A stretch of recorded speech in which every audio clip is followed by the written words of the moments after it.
was us against the world. What we were attempting to do was pay the nation's top producers better. That put me on the hate list of every other real estate company. The brokers did not like the idea of making the agents the heroes of the organization. We figured that the agent was doing all the work and taking most of the risk, and yet only getting half of the compensation. The high commission split was a big part of what we had going for us in the beginning. The advantage of that was that you would attract the full-time, experienced producers in the business. RE/MAX was an agent-centric company right from the get-go. RE/MAX has always been that pioneer. We basically taught agents how to promote themselves. It was revolutionary. It was different than the way real estate had ever been done in the past. The first month, I took over 1,000 phone calls, 204 face-to-face interviews, and 4 people signed up. You kiss a lot of frogs before you find a prince, and they call me Wart Lips. I remember going to sell my first franchise, and this gentleman looked at me and he said, "Son, that's the stupidest thing I ever heard of." And the whole industry was knocking us and telling us that we were nothing but a bunch of cowboys and yahoos. And we went to the Colorado Association of Realtors convention, and so we passed out red, white, and blue pens, and it said 100% in the center. I up mine, now up yours. We weren't liked very well, let's just put it that way. But we became respected because of the fact that the numbers that we were doing, the quality of the agent, the integrity of the agents that we were bringing on, we evolved. And what happened was we coalesced around one image. We had 2 owners of the RE/MAX franchise in Albuquerque, and the Albuquerque Balloon Festival was just taking off. So they wanted to do a RE/MAX balloon. At the same time, regional owners had a meeting in Chicago, and we looked up at the TV, and there's the RE/MAX balloon. Nobody wanted it as a logo. It was just, isn't that cute, our balloon's up in the air. We hated that balloon. We said, what in the world does a balloon have to do with real estate? And we were proven wrong about that because we had a slogan said above the crowd. And it perfectly described not only the balloon, but our agents. We had the top people in the industry. We took a kind of a silly little symbol and turned it into this massive icon of what professional real estate is supposed to be about. The early days of the company were fraught with a lot of financial difficulties. We had to sell a franchise in order to make payroll. We had to sell another franchise in order to pay the rent. It was just an absolutely terrible market. In 1980, we lucked out and sold to 2 extraordinary business people, Frank Polsler and Walter Snyder. Of course, we were extremely impressed. They showed us the best of the best, and we thought we could repeat that in Ontario. We thought there was a great opportunity in the marketplace for this type of brand and this type of business model. Dave looked at my financial statements and he said, "Frank, you're broke." I said, "We'll make it work." If an accountant would have made this decision to sell us the franchise, we wouldn't be here today. They convinced us that they could do the job, and they totally turned the company around. Frank and Walter understood franchising. They fell in love with our concept. They opened the entire European continent for us, and overnight they revolutionized our company. In 1983, we did our first conference up in Northern Ontario. This guy flew in with his seaplane, and I said to Dave, "You want to fly with us?" No, he said, "Gail, you go." The pilot made a mistake, and so the plane went into a stall spin, crashed into the trees. Killing the pilot and putting Gail and the other 2 passengers in the hospital for years. Originally, they told Dave that she would be lucky to make it through the night.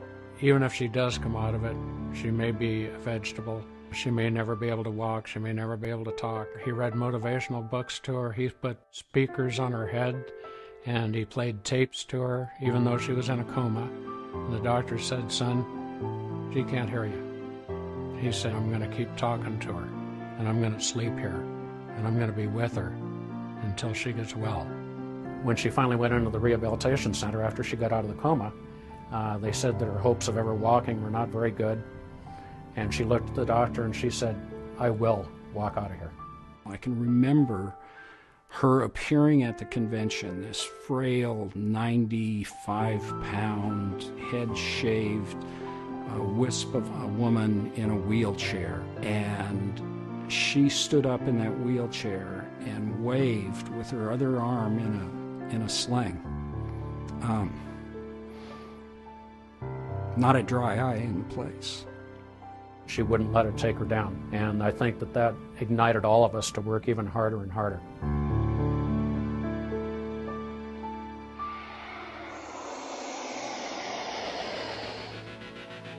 By the 90s, we were booming.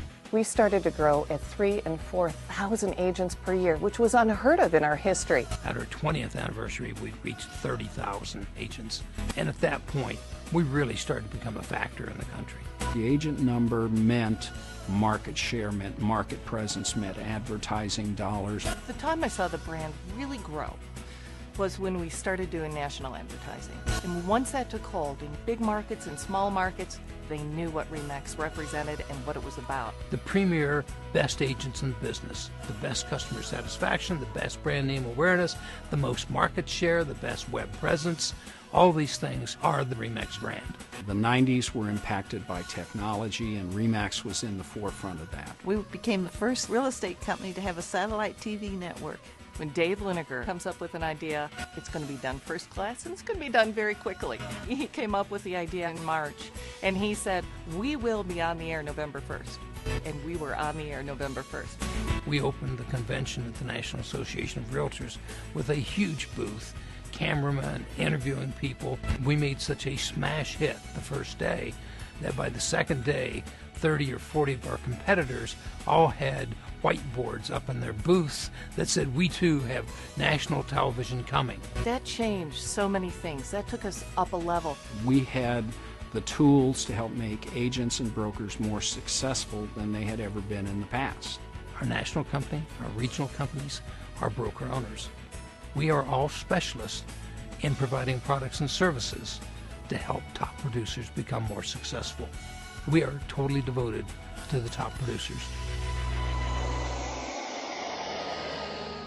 By the time 2000 rolled around, RE/MAX was the significant player in the real estate industry in all of North America.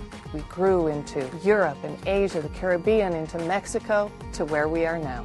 We went from country to country and started seeing the immediate success. We were established. We were the go-to company. We had a national presence in the media. It was inevitable we'd become number one.